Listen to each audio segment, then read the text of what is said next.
How's everyone doing?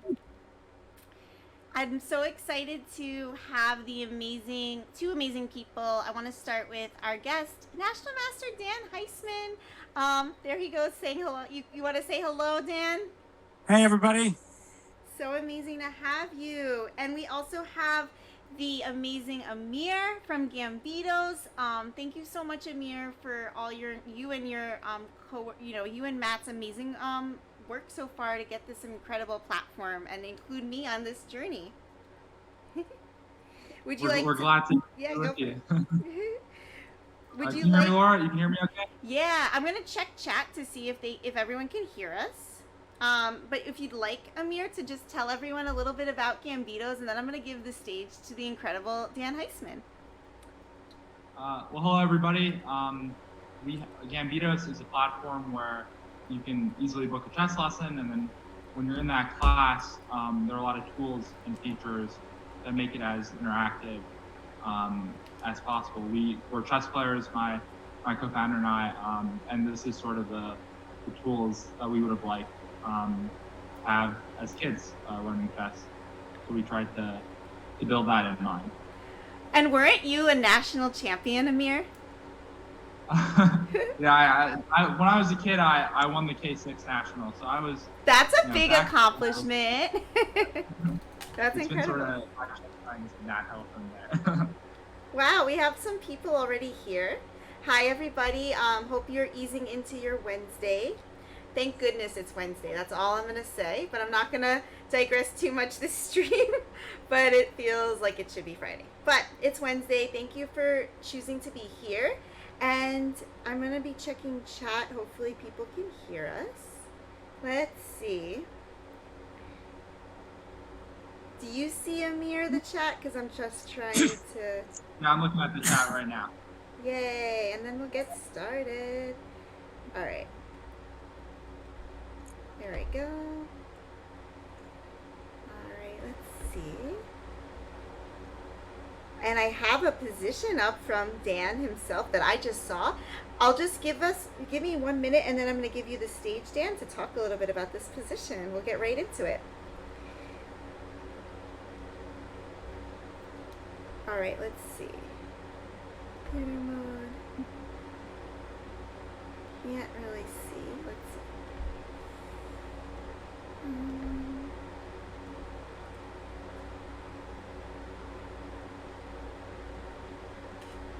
Oh, there, I hear us. Yes, I do hear us. Awesome. Okay. So,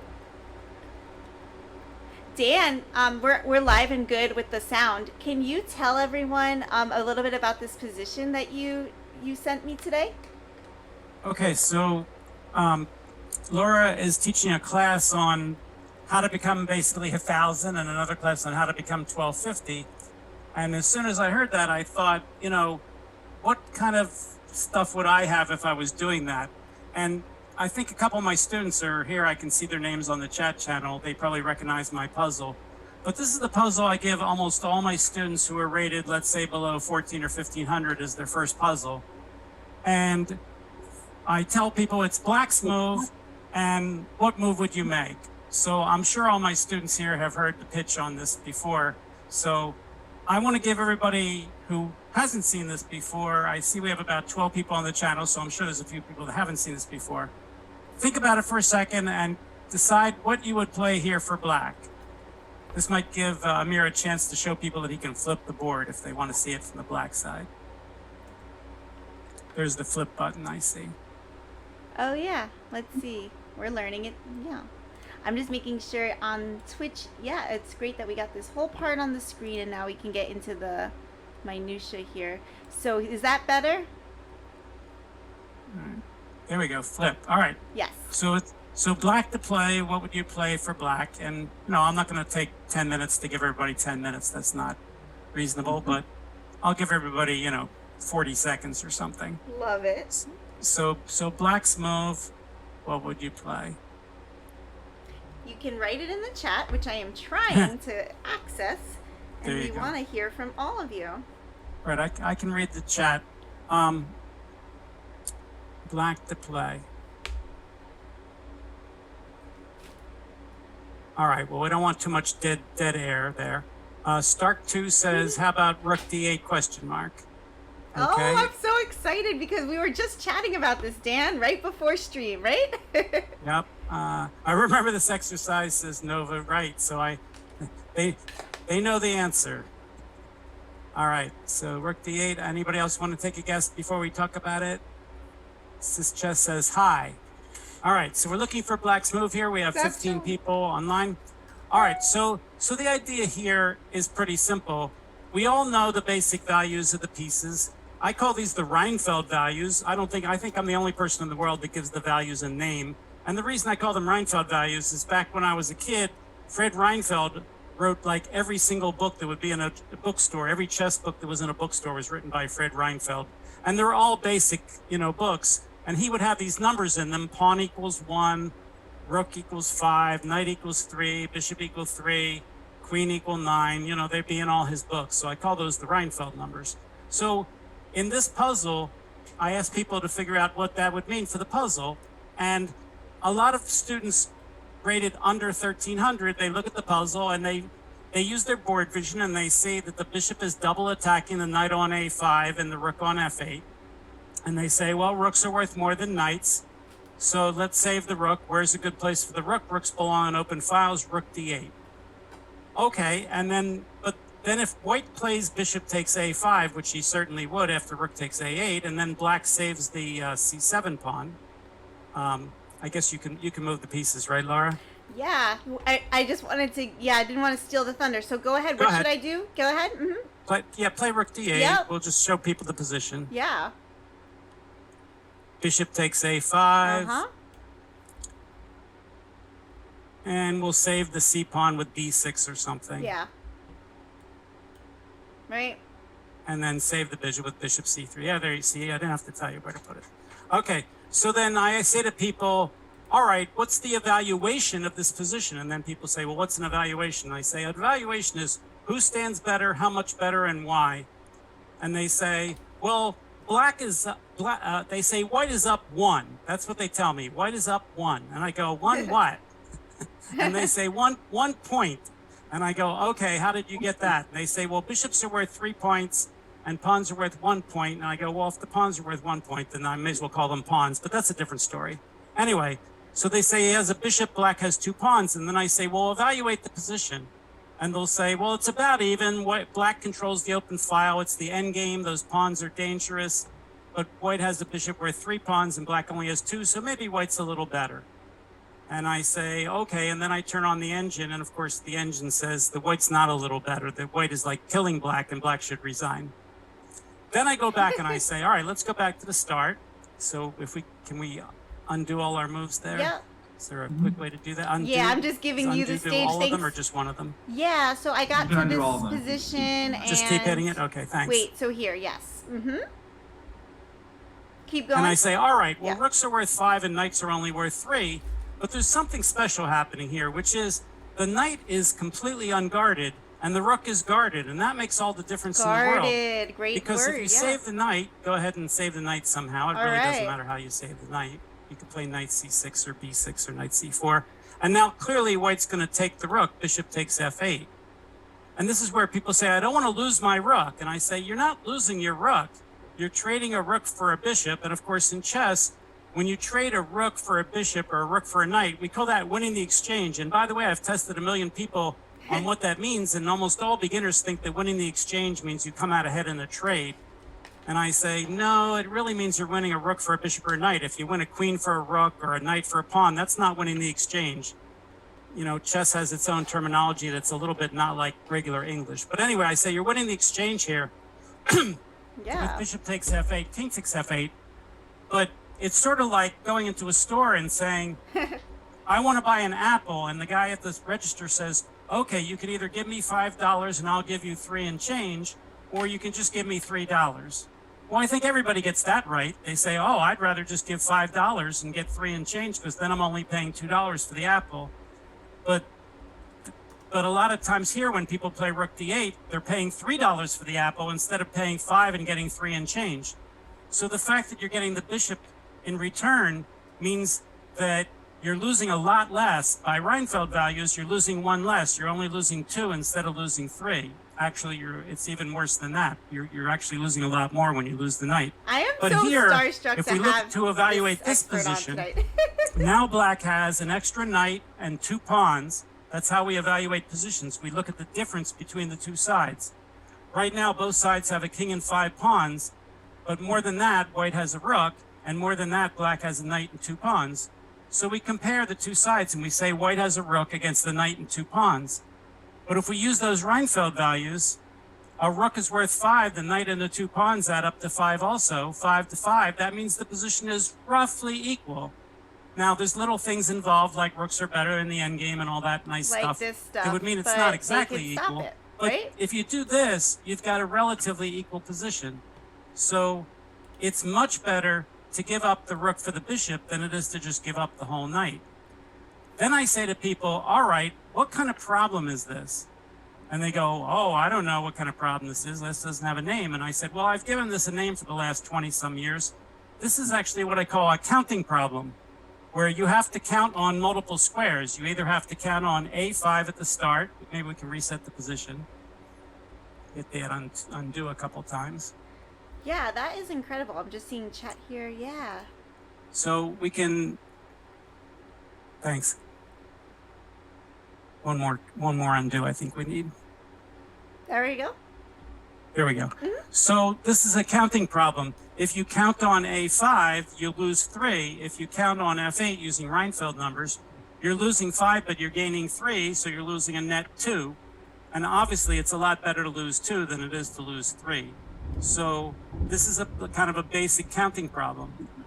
Of the hundreds and hundreds and hundreds of people I've given this to, if you just look at the people rated under, let's say, 1,300, actually the majority of people, not the overwhelming majority, but the majority, do play rook d8.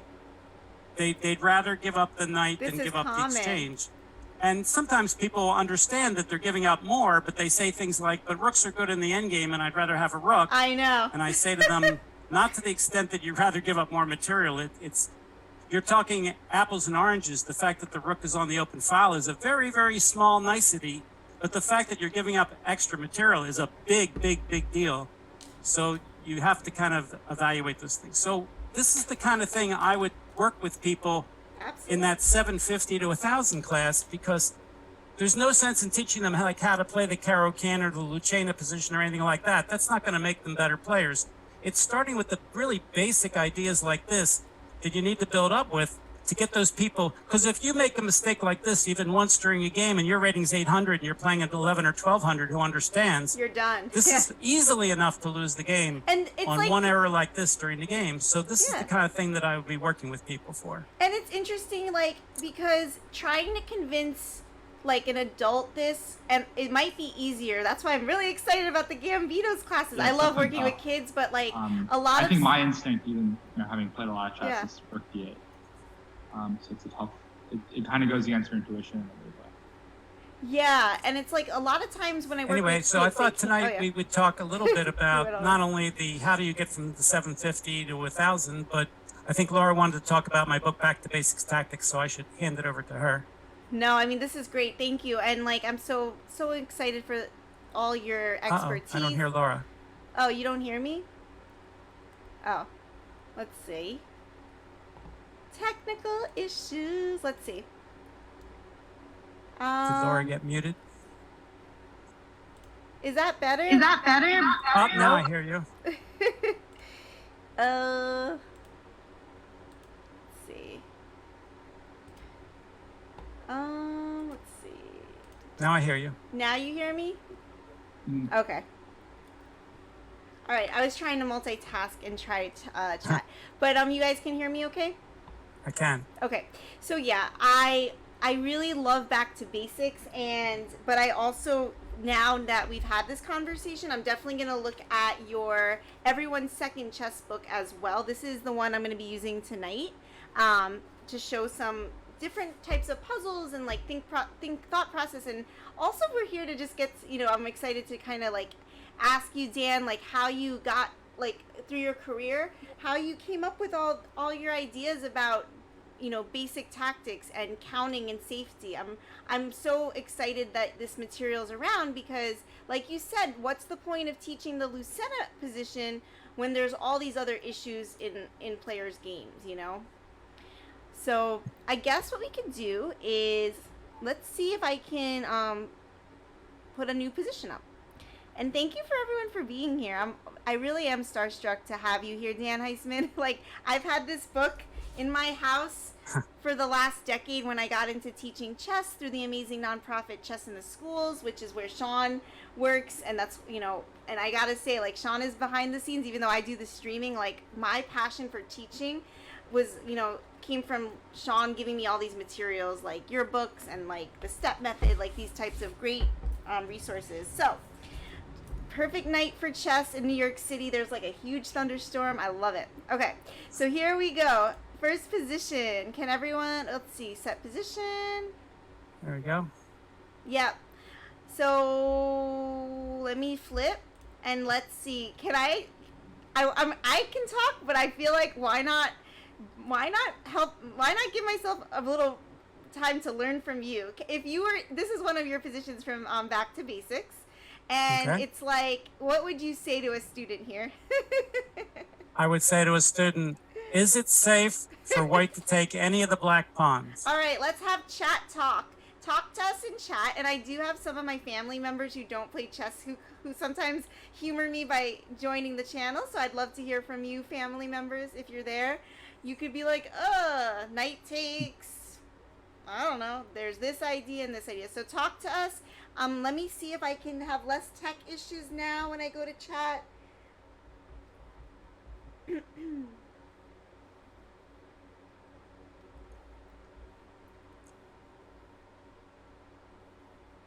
I can see the chat channel, so if anybody has comments or questions, I'll be glad to help out any way I can. Thanks, Dan. And if you guys have any specific question for National Master Dan Heisman, ask it in the chat. We're lucky. He's here till around 10. Yay! And I was thinking after we do this Gambitos demo, we might do a Be Right Back, and then maybe we can have, if people want to play a game and have us like watch and then talk about it afterwards, I was thinking that could be cool, and I'm always fine with playing viewers as well. Those are just some options for the second half.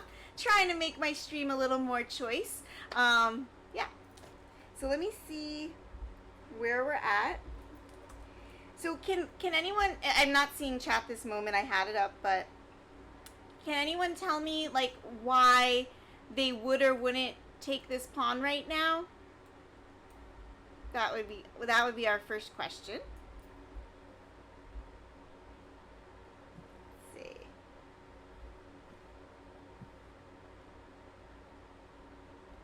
So everybody's getting it right on the Great. Chat channel. That's great. So what are they saying? Chess for him says, looks like knight takes h7 is not safe after f7. Well, he means f6. Okay. Stark 2i says knight h7 meets f6. Good job. Hi Jens, thanks for being here. Star 2K. Yes, great. So great to have the support, guys. Thanks for coming on the stream tonight. So yeah, the knight gets trapped, and it's like, what would you say, Dan, for players that are finding they're having a lot of blunders? Like, this type of move is so common, like, maybe the player just has played king e8, right?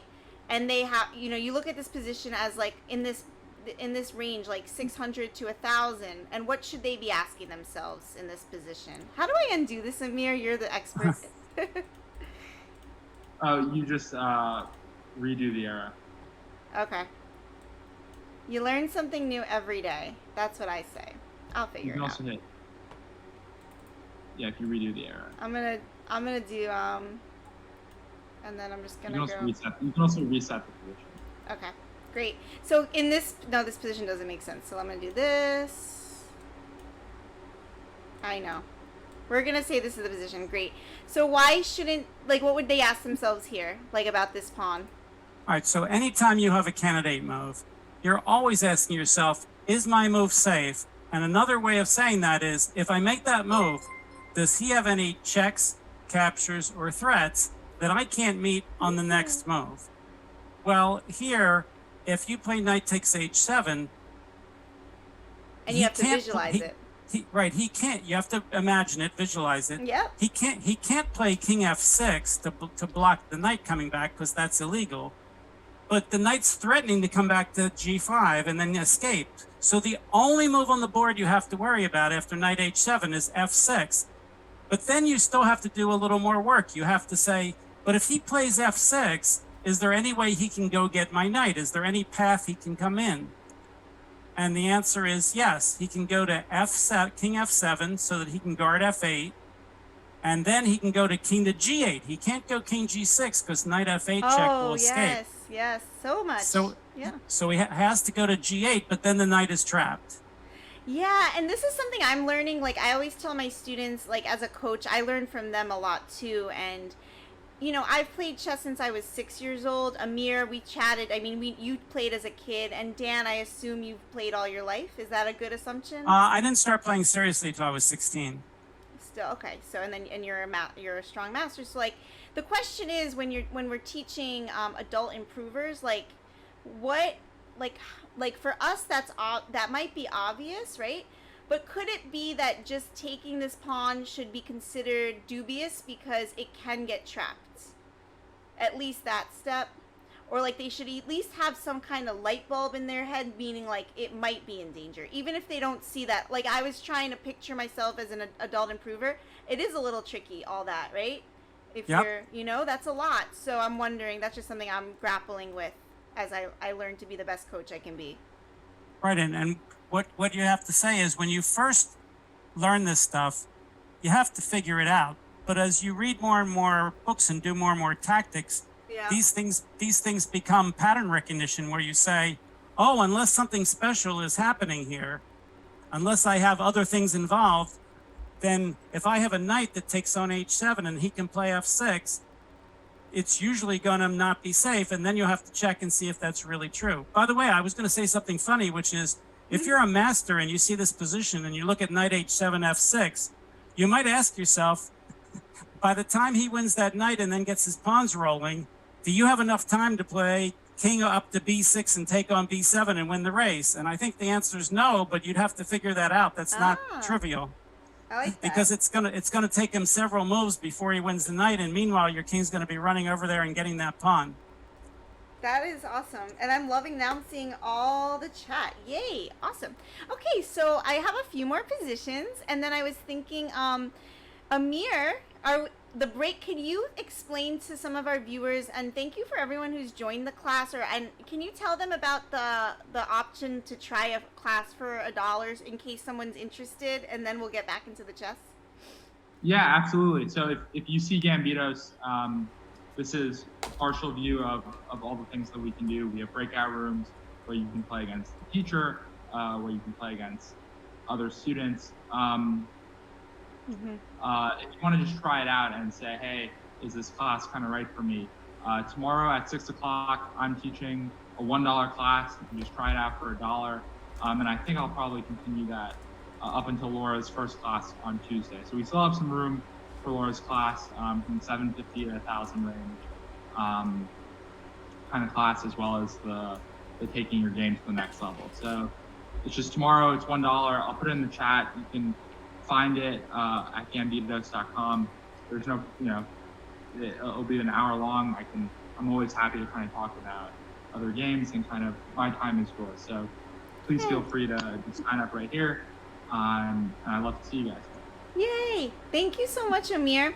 And then, we're just gonna go through a few more positions, and then maybe take a little break, and then maybe if Dan, if you're up for it, your time is valuable. Maybe we could have viewers either play me, and then afterwards we can talk to them about their next steps, or they can maybe play. Some of the people in chat I know are part of the amazing Chess Punks community, and I can actually put them. I can put the Discord there. I really suggest this Discord for adult improvers because you want to find people, a good community that's competitive but supportive.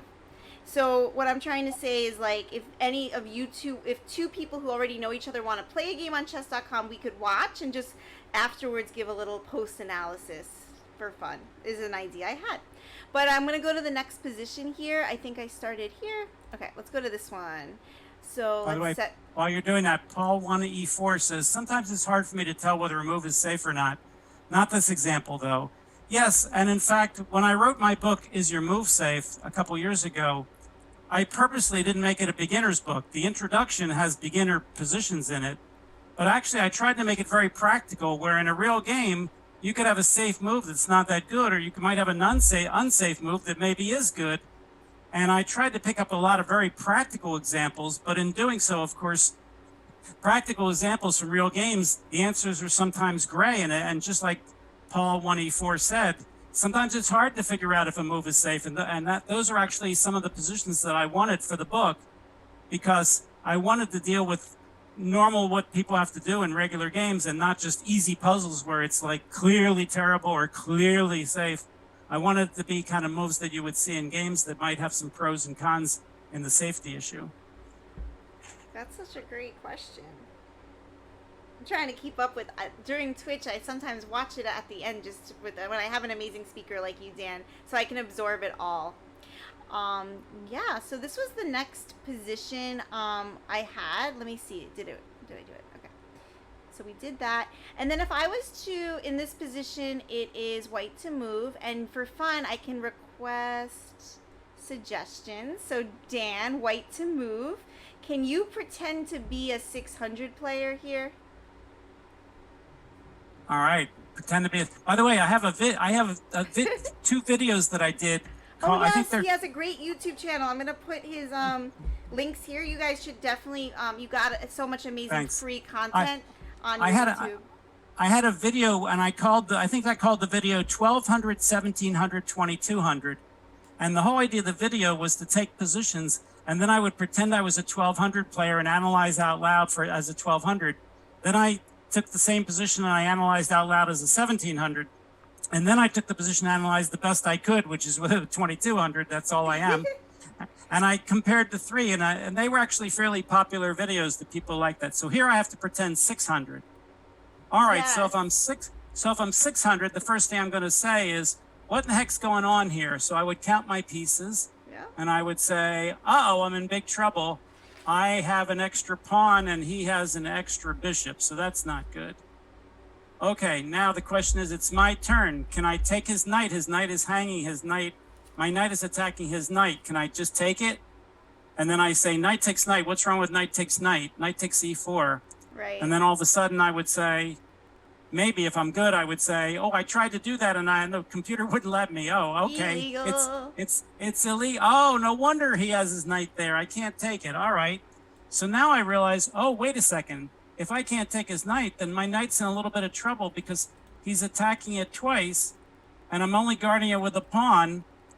And that seems bad because if I don't do anything, he'll play knight takes knight or bishop takes knight. And if I take it with a pawn, then he'll take back and I'll lose another pawn and I'm already down a piece.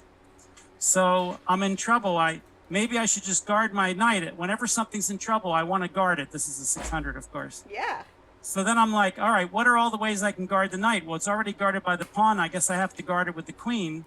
So what are all the ways to guard it with the queen? I could play queen to c1, queen to c2, queen to b3. I'm doing it faster than a 600.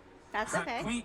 Queen to d3. And of those, I go, well, the ones that I like the best are queen to d3 because it hits the knight, and queen to b3 because it hits the bishop. So I say queen to knight 3, queen to bishop, queen to b3, queen to d3.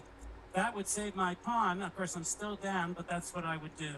Now, if I'm a 600, I might just stop there and make the move because I'm not going to find the right idea here. Of course, everybody on the channel is like, come on now, we're better than 600. Yeah. Well, we'll get a couple hard puzzles after the break. so then I would add, well, I have a novice nook and a video called The 5 Ways to Make a Piece Safe. Yes, my favorite, one of my favorite concepts that you really define so clearly, yes. So I say the 5 ways are just move the piece, take the piece that's attacking it, guard the piece, block the attack, or counterattack. So if we look at it right now, we can't move the piece, it's illegal. We already tried knight takes knight. Yep. We can't take the knight that's attacking our knight, and we can't take the bishop that's attacking our knight, so that's no good. Blocking the attack. Well, you can't block an attack from a knight on e4, so blocking that attack's no good. And we can't block the bishop's attack on the knight because they're one square apart, and we can't put anything on that b1/2, 3.5 corner there between the bishop and the knight. It's not legal to put things on. No, if you were playing Go, you could put things on the intersection there. Oh, between you the play bishop and the Go? knight. That's cool. No, I just know that you could put a piece on that intersection there and block it, but unfortunately we can't. All right, so we can't move the piece, we can't block, we can't capture, so we're only left with guard and counterattack. Well, all those guards we just looked at, but we didn't really look at counterattack. Well, what kind of counterattack can we get? Well, there we go with a better mantra, which is checks, captures, and threats. Those are the three types of forcing moves, and whenever you're looking for things that might be forcing, you look for checks, captures, and threats. Well, how many checks does white have? Well, the answer is I only have one, queen to a4 check. Okay, does that do anything? Well, I'm attacking the king, obviously. Am I attacking anything else? I'm attacking the bishop. Yeah. All right, well, if I'm attacking the king and the bishop, does he have any way to get out of check and save the bishop? I'll just have that there, yeah. Mm-hmm. And the answer is, well, if he could put a knight on c6 that would be guarded by something, maybe he could do that. But right now, I don't see any way. So now, if I'm a beginner kind of player and I get this far, I can say, oh, queen a4 check wins the bishop. But good players look a little further to see if there's anything. Like, for instance, suppose that knight on e4 was on d4. Yeah, I guess, And yeah. I tried to win that bishop. After I take the bishop, Oh! he would take the knight on d4 Yes! and go down to c2 and fork me. That's really you're just like I need that. That comes with Right, years so- of your of teaching. When I was a kid and I was Yeah. reading about Emanuel Lasker, they said Emanuel Lasker fixes it so that when the fire is out, the fire's not out. Huh.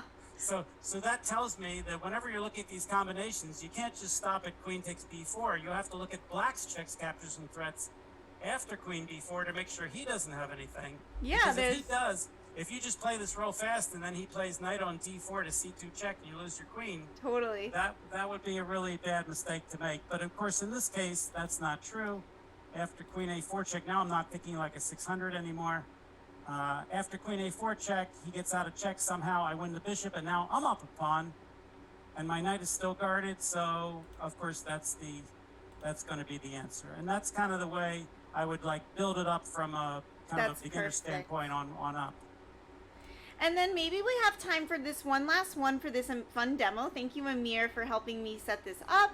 And if anyone's just joining tomorrow, correct me if I'm wrong, Amir, you're going to be doing a class for $1 if anyone wants to try the platform and see. I mean, give the details. Sorry, it's been a long day.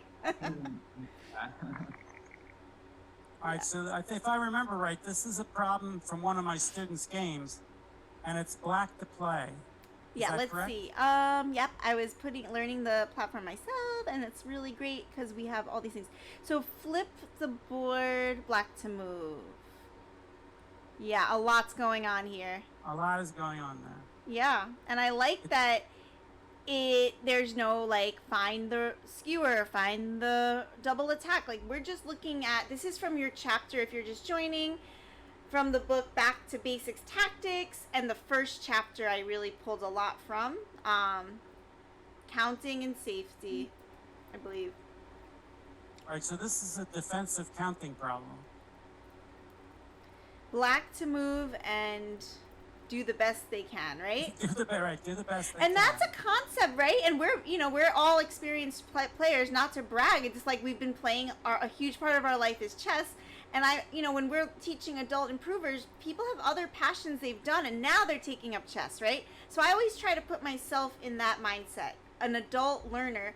So it's like, where do you start in this position? The opponent just played rook g1, say, and it's our move. What's the best? And I love to hear how you explain it, because that's what I'm learning to do. All right, so we should give people some time to Yeah. chew on this one. Yeah, and I'm going to open up chat.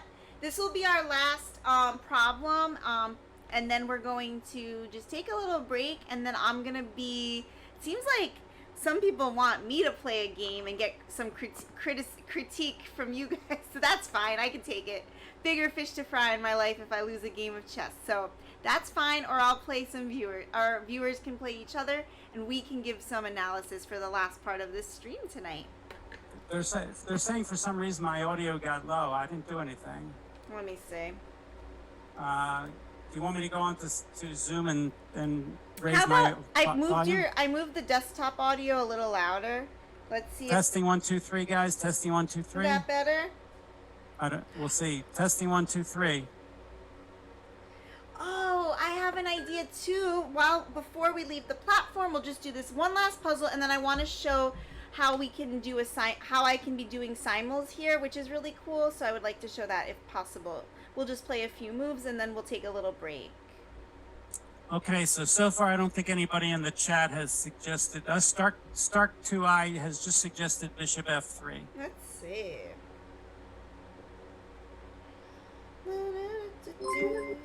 Oh, thank you guys. I'm still getting my tech where it needs to be, but thank you for the follow.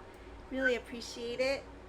On our road to 500 and maybe one day 1K. It's a free way to support Sean and my mom and pop shop here. You know, we're not like professional streamers. We love it. We love the community, and we just enjoy it. So we really appreciate it. It's a free way to help us by sharing the stream if you find it helpful or fun. And if you're finding it useful, every follow really means the world. All right, let me see.